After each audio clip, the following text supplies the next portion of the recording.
তাকে পাইয়া বিশ্ব বিজয়ী ছিল একদিন যারা, আল্লাহকে হারায় ভীত পরাজিত আজ দুনিয়ায় তারা। আল্লাহর নামের আশ্রয় ছেড়ে ভিখারির পথে দেশে দেশে ঘুরে, ভোগ বিলাসের মায়াই ভুলে হাই নিল বন্ধন কারা,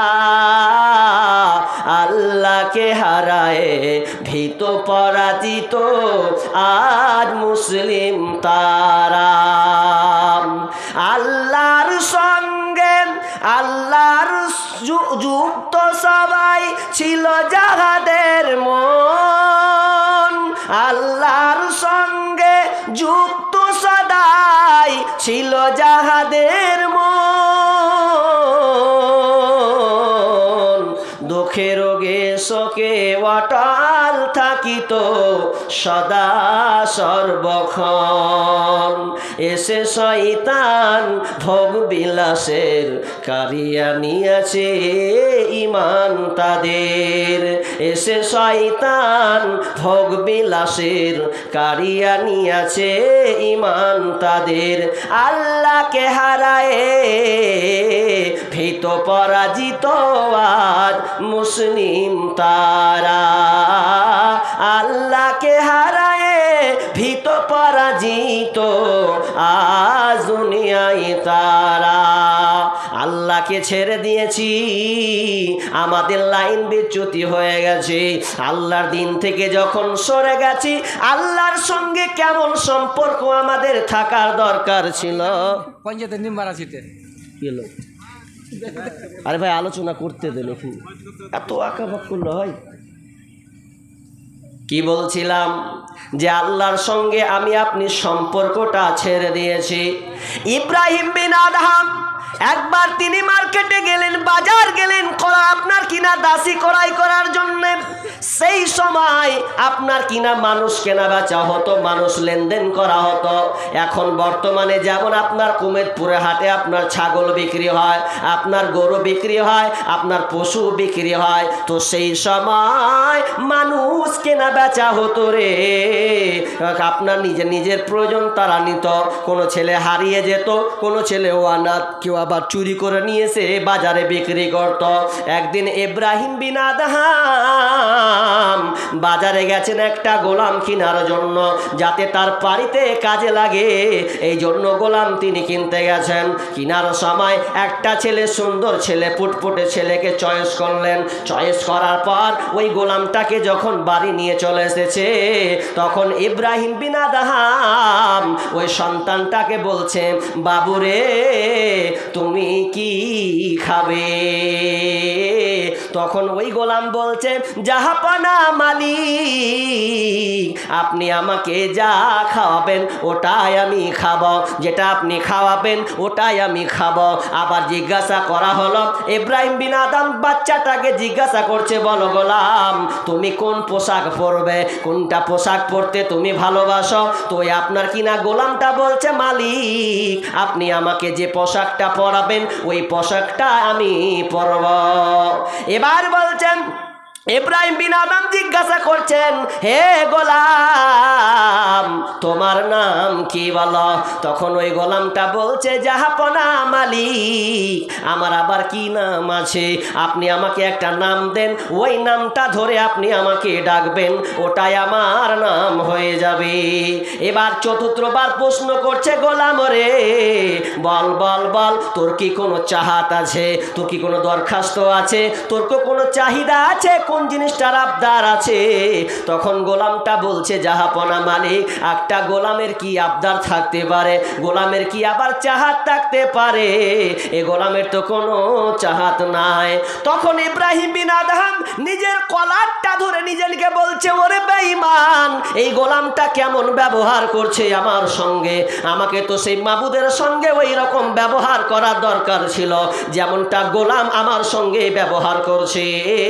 তাহলে তাহলে আমি কত বড় নাদান।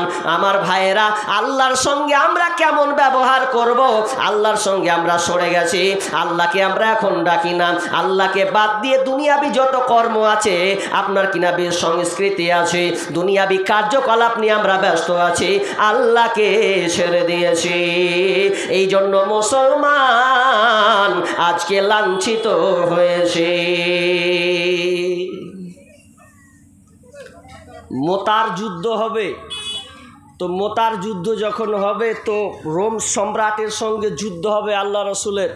তো যুদ্ধ যখন হবে ওরা হচ্ছে 1.5 লাখ, 1,50,000, আর আল্লাহর রসুলরা হচ্ছেন মাত্র 10,000।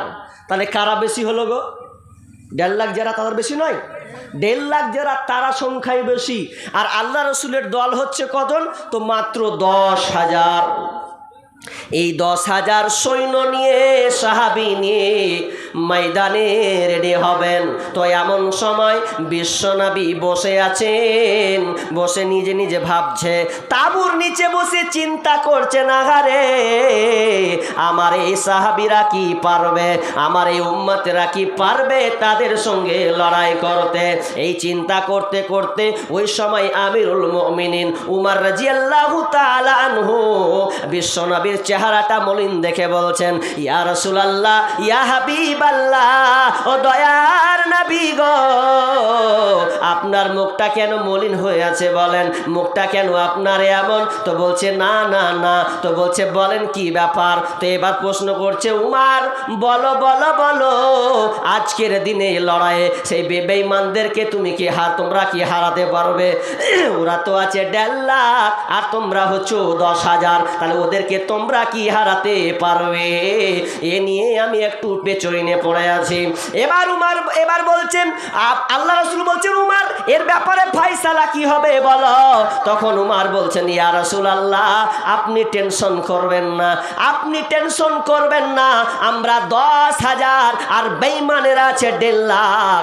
আপনি বাকি সাহাবী কেন 999কে বাদ দিয়ে দেন, আমি একাই উমার ঝাঁপিয়ে পড়ব, আমি একাই লড়ে তাদেরকে আমি কচুকাটা করে দেব, ইসলামকে আমি বিজয় করে দেব।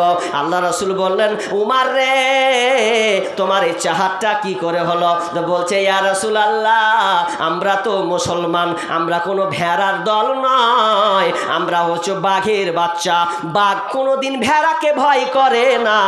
আমি উমার একাই ঝাঁপ দিয়ে আমি ওই বেঈমানদেরকে আমি খতম করে দেব। তখন আল্লাহ রাসূল বলছেন, বলছেন, উমার আল্লাহ যেন সেটাই করেন, তোমরা যেন বিজয় লাভ করো।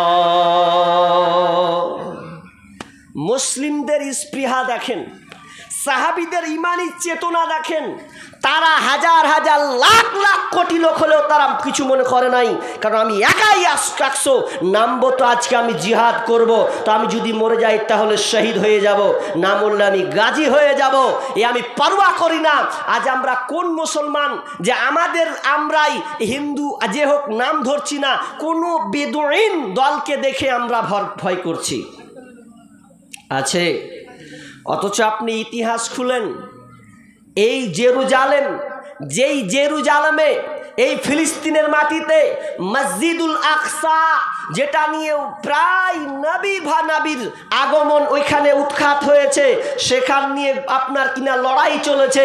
এই মসজিদুল আকসাকে নিয়ে আপনার নবী মুসা কালিমুল্লাহ, মুসা আলাইহিস সালামের জামানায় যখন পারল না, অনেক দিন ধরে আপনার কিনা কমদেরকে বুঝাতে লাগলো, পারলো না। আল্লাহ তাআলা 40 বছর আযাব চাপিয়ে দিলেন। চাপিয়ে দেওয়ার পরে এরপরে 2 জন লোক, যেই লোক দুটাই এই বিজয় হয়েছিল, জেরুজালেমকে মানে কি করেছিল, হাতে আয়ত্ত নিয়ে এসেছিলেন, তারাই বিজয় নিয়ে এসেছিলেন। কিন্তু হতভাগা আমরা মুসলমান, যে মুসলমান জাতি, যেই জাতি আল্লাহকে বলেছিল আল্লাহ, আজকে আমরা যুদ্ধ করছি, এই যুদ্ধ যদি সন্ধ্যা হয়ে যায় আর জিতবো এরকম ভাব, আর এই সময় যদি সূর্য ডুবে যায় তাহলে চাঁদ উঠে যাবে, আর চাঁদ উঠলে শনিবার হয়ে যাবে, আর শনিবার দিন কি যুদ্ধ করা বন্ধ। তো যুদ্ধ করা যখন বন্ধ হয়ে যাবে তো আল্লাহ আমার একটা আবদার রাখবে। আবদারটা হচ্ছে এই, আজকে যতক্ষণ যুদ্ধ সমাপ্তি না হবে ততক্ষণ পর্যন্ত সূর্য যেন না ডুবে যায়। আল্লাহ দুয়া কবুল করলেন।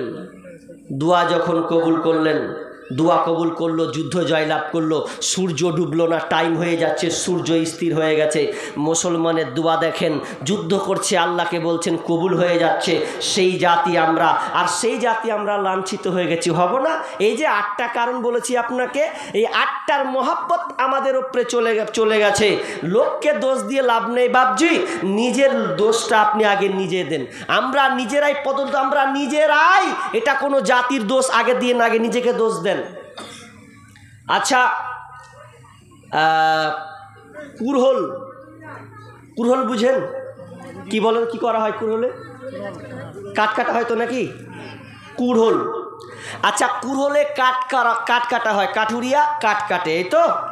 এই কুরহল যখন কাঠ কাটে, আপনারা ভালো করে বুঝেন তো, কুরহলে কয়টা পার্টস আছে? কটা? হ্যাঁ, 2টা। কটা? কুরহলের 2টা পার্টস আছে, দেখেননি আপনারা? একটা দিয়ে কি করা হয়? কাঠ কাটা হয়, লকড়ি করা হয়। আর একটা ডান্ঠি, ওটা কি করা হয়? ওর সাহায্য নিতে হয় না? 2টা জিনিস।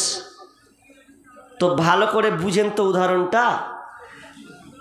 ওই কাঠ দিয়ে, ওই কুরহল দিয়ে আবার কাঠ কাটছে, সাহায্য কে করছে? ওই যে হাতের কাঠুরিটা, হাতের এটা, ও তো কাঠ। ওই কাঠ ফের আবার কাটতে সাহায্য করছে কুরহলকে, যে লে আমি আছি।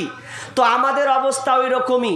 মুসলিম স্বজাতি নিজের জাতিকে মারার জন্য আমরা নিজেরাই নিজে মুসলিমকে আমরা কি করছি? লাঞ্ছিত হচ্ছি, একে অপরে মারামারি, তাকে ডুবিয়ে দেওয়ার চেষ্টা করছি।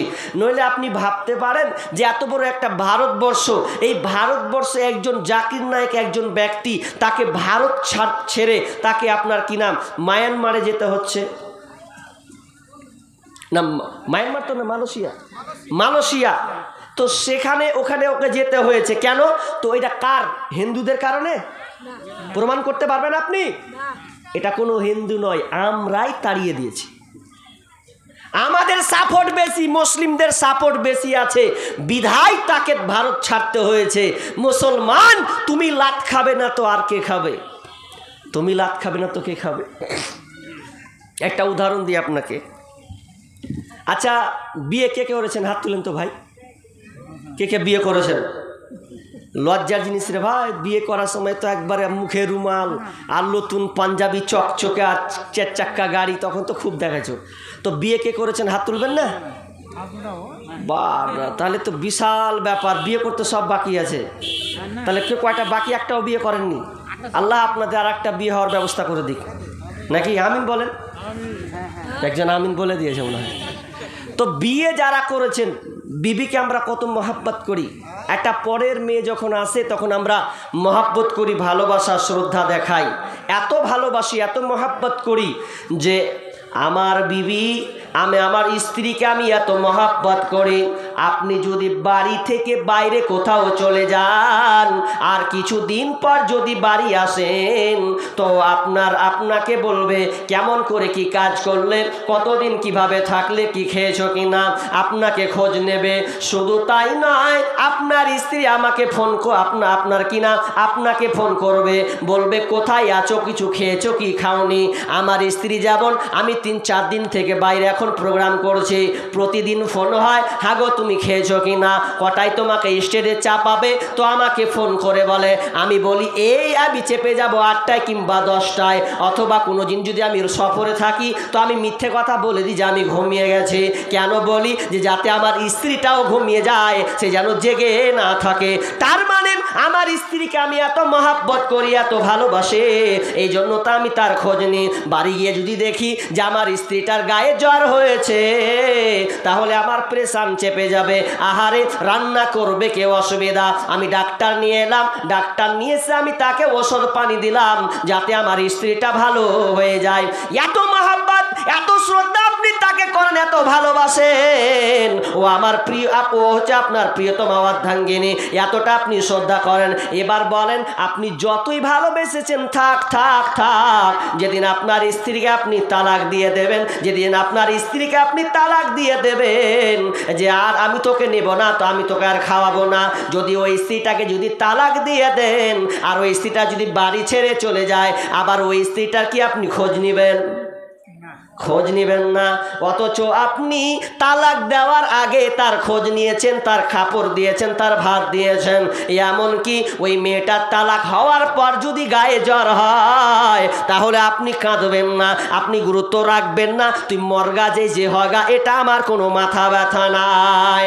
ঠিক তেমনি ভাবে আমার আল্লাহ বলছেন, তোরা আমাকে ভুলে গেছিস, খুলুক নামের মুসলমান বললে হবে না, তুই আমাকে ডাকি, আমাকে ডাকিস না।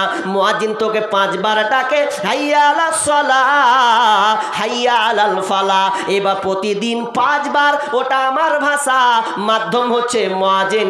আমি তোকে পেলাম না, যখন তোকে পেলাম না, বক্তার মাধ্যমে পেলাম না, আপনার কিনা ইমামের মাধ্যমে পেলাম না, আপনার কিনা জুম্মার খুতবার মাধ্যমে পেলাম না, তো আমার আল্লাহ বলছে শুনেলে, যেদিন তোদেরকে বেঈমান মারতে আসবে, সেদিন তোদেরকে যখন মারতে আসবে, তোকে কাটলো কে, মারলো কে, তোকে হত্যা করলো, আমি আল্লাহ তখন আর আপনার কি নাম, তখন আমি দর্শকের ভূমিকা পালন করব। সেদিন আমার মায়া হবে না, কষ্ট আসবে না, কারণ তুই আমার নস। আল্লাহ আমাদের কাছ থেকে পৃথক হয়ে গেছেন। কেন? তো আমাদের কারণেই পৃথক হয়ে গেছে। এবার চলেন আয়াতটার তর্জমা করে আমি অন্যদিকে চলে যাই। কি বলেছিলাম? যখন 8টার মহাব্বত চলে আসবে, আপনার কিনা কুলিন কানা বা কোন বাপের মহাব্বত, তর্জমা কিন্তু আমি করে দিয়েছি। এই 8টার মহাব্বত যখন বেড়ে যাবে, তখন শুনে লাও, তখন তোমাদের উপরে এমন অর্ডার না আসা পর্যন্ত যখন আযাব আসবে, তখন তোমরা কিছুই করতে পারবে না। মহব্বত নাই বলছেন, এখন একটু পরই বলবেন যে মৌলবি ঠিকই বলেছে। হ্যাঁ, তাহলে আমরাই খেপা বসে আছি। 8টার উপরে মহব্বত কিভাবে বাড়িয়েছেন আপনি খালি দেখেন, কতটা 8টার মহব্বত। বিয়ে অনুষ্ঠান হয়, হয় কি হয় না? কথা বলবেন, হয়। কেমন হয়? ধুমধারাক্কা, তাই তো? বিয়ে হয় অনুষ্ঠান মানে ধুমধারাক্কা যাকে বলা হয়, মানে এত আইটেম যে মনে হবে যে প্রধানমন্ত্রীর ব্যাটার বিয়ে হচ্ছে আজকে। এত টাকা, অগাধ হারাম পন্থায় বিবাহগুলো হচ্ছে। আপনাকে আমি দেখাচ্ছি, দেখেন কিভাবে আমরা বিয়েটা করছি আর ওখানে আল্লাহর সম্মান দিয়েছি কিনা। এবার দেখেন, আপনার ছেলে, আপনি আপনার ছেলের বিয়ে হবে, আপনার সন্তানের বিয়ে দিচ্ছেন, আপনার ছেলের বিয়ে। এই বিয়ে দেওয়ার জন্যে আপনি কতগুলো আইটেম করেছেন, কতগুলো আপনি সিস্টেম করেছেন, যেগুলো আইটেম আল্লাহও বলেননি, নবীও বলেননি, ইসলামে পারমিশন দেয়নি। এরপরে আপনি বিবাহটা লাগিয়েছেন। তো কিভাবে আপনি যখন বিয়েটা অনুষ্ঠানটা করছেন, তখন আপনি আপনার শ্বশুরকে ডাকছেন, আপনার জামাইকে ডাকছেন, আপনার মেয়েকে ডাকছেন, আপনার কিনা খালাতো ভাইকে ডাকছেন, আপনার খালাকে ডাকছেন। এক কথায় আপনার আত্মীয়কে সকলকে আপনি ডাকলেন, ইনভাইট করলেন যে আমার সন্তান, আমার ছেলের কালকে বিয়ে হবে। তার আগে দুলা ভাই 10 দিন আগে এসে হাজির হয়ে আছে, 10-15 দিন আগে চলে এসেছে, চলে এসেছে কি যে আমার শালার বিয়ে হবে, ওই জন্য ও আগেই চলে এসেছে। আসা 10 দিন আগে যখন চলে এসেছে, তো আবার চুলের তো স্টাইলের তো ঠিক নাই, এবার পাম্পার করে আছে ও, মানে একটা জামাই পেয়েছে স্টাইল মার্কা। 10 দিন আগে চলে এসেছে, আসার পর বলছে যে যাক এসেছি, খেলো, ষাঁড়ের মতন করে খেলো 10 দিন ধরেও। বিয়েটা যে কখন হবে তার খেয়েছেও। বিয়ে খাওয়ার পর এবার বিয়েটা কালকে বিয়ে হবে, তো প্ল্যান করছে আজকে বক্স নিয়ে আসতে হবে, হ্যাঁ ডিজে নিয়ে আসবে ও, ডিজে। তো শ্বশুর বলছে, শ্বশুর তখন ছেলেরাকে বকছে, বাট বিয়ের দিন ফের বক্স নিয়ে আসে নাকি? যদি সব ছেলেকে বকছে, তো ও আবার ওই আপনার কিনা শ্বশুরের বেটি, তখন ওই আবার বলে দিচ্ছে তুমি পেয়ে গেলে বর্তমান যুগের কিছু বুঝো, যাও মসজিদে যা, ঘুমাও গা, এখন নাচবে কুদবে না তো কী করবে? বুড়া মানুষ কোনো পথ পেলে না, কি করবে? বালিশলে রাগ করে চলে গেল, যে হাট যা করবি করগা তোরা। হাসির মজাক নয়, একটু বোঝার চেষ্টা করুন। দেখেন, শ্বশুরের জায়গা হয়েছে, বিহায়ের জায়গা হয়েছে, বন্ধুর জায়গা হয়েছে, আপনার কিনা সন্তানের জায়গা হয়েছে, আপনার পরিবেশের আপনার পরিবেশের আত্মীয় যারা আছে তাদের জায়গা হয়েছে, সবার জায়গায় হয়েছে, কিন্তু তিনটা জিনিসের জায়গা হলো না। ভালো করে দেখেন, বিয়ে বাড়িতে তিনজনের জায়গা হয়নি। আপনি ভালোভাবে লক্ষ্য করুন। আপনি হাসলেন কিন্তু এবার ধরলেন, আপনি সবার জায়গা ধরে দিয়েছেন। সবাই আনন্দ চিত্রে আজকে বিয়েটা খাবে। বিয়েটা তো সুন্নাত সম্মত হয় না, সেখানে আল্লাহর জায়গা হয় নাই, আল্লাহর আইন সেখানে বাস্তবায়ন হয় নাই, আল্লাহর রুকন, আল্লাহ যে বিধিবিধান দিয়েছেন ওই বিয়েটা কিন্তু সেই রকম ভাবে আপনি করেননি। দ্বিতীয় নম্বর, আপনার নবীর জায়গা হয়নি, তার মানে আপনি বিয়েটা দিয়েছেন তো বিয়ে দেওয়ার সময় আপনার সুন্নাত নাই। আপনি ছেলে মেয়েকে একাকার একসঙ্গে এক টেবিলে আপনি খাওয়াচ্ছেন, আর মেয়েরা আপনার কিনা নতুন ধরনের পোশাক, বেলজ্জা রকম পোশাক পরে আছে, আনছান আনছান টাইপের পোশাক পরে আছে।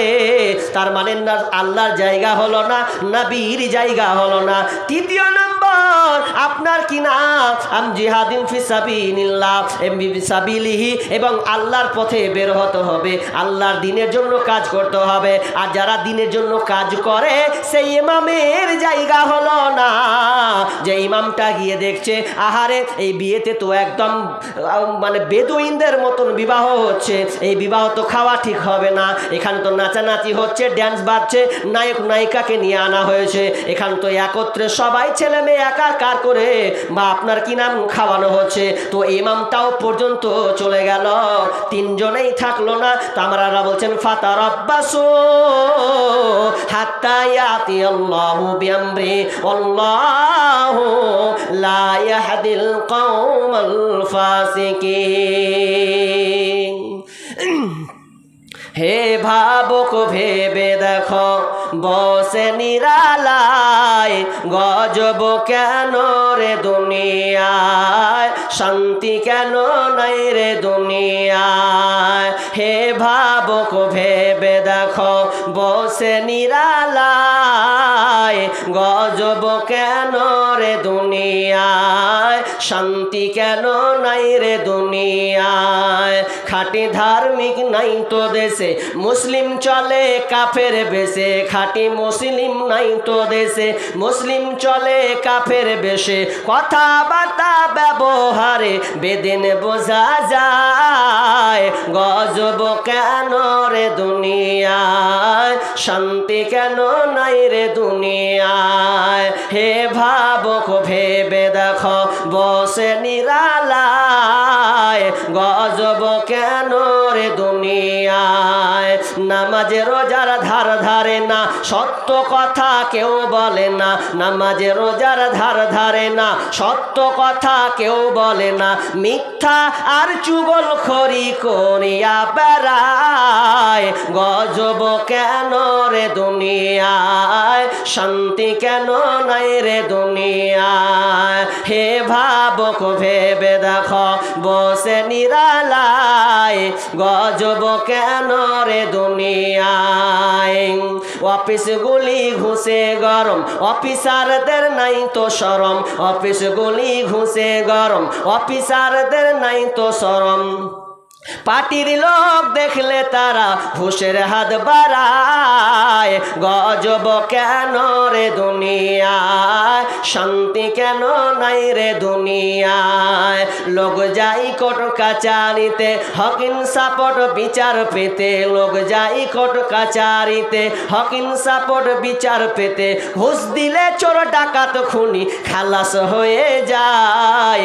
গজব কেন রে দুনিয়ায়, শান্তি কেন নাই রে দুনিয়ায়। হে ভাবুক ভেবে দেখো, বসে নিরালায় গজব কেন রে দুনিয়ায়। মাথায় কাপড় দেয় না নারী, পিঠে বুকে দেয় না শাড়ি, মাথায় কাপড় দেয় না নারী, পিঠে বুকে দেয় না শাড়ি। বেহায়া বেশরম নারী চলে বেপরদায়।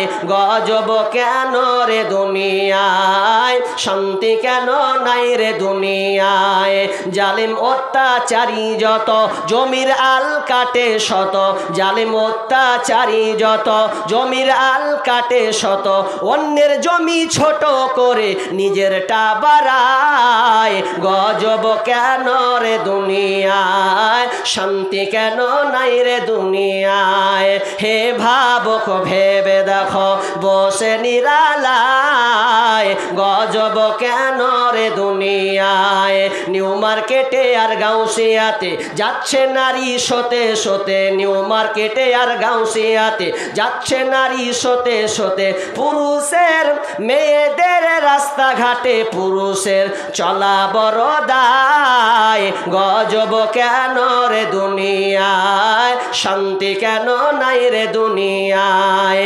চেয়ারম্যানিয়ার মেম্বরি তাউলিল কতক নারী চেয়ারম্যানিয়ার মেম্বরি তাউলিল কতক নারী চেয়ারম্যানিয়ার মেম্বরে তাউলিল কতক নারী ইজ্জত সবই হারিয়ে গেল মেয়েদের দেখায় গজব কেন রে দুনিয়ায় শান্তি কেন নাই রে দুনিয়ায় হে ভাবক ভেবে দেখো বসে নিরালায় গজব কেন রে দুনিয়ায় শান্তি কেন নাই রে দুনিয়ায়।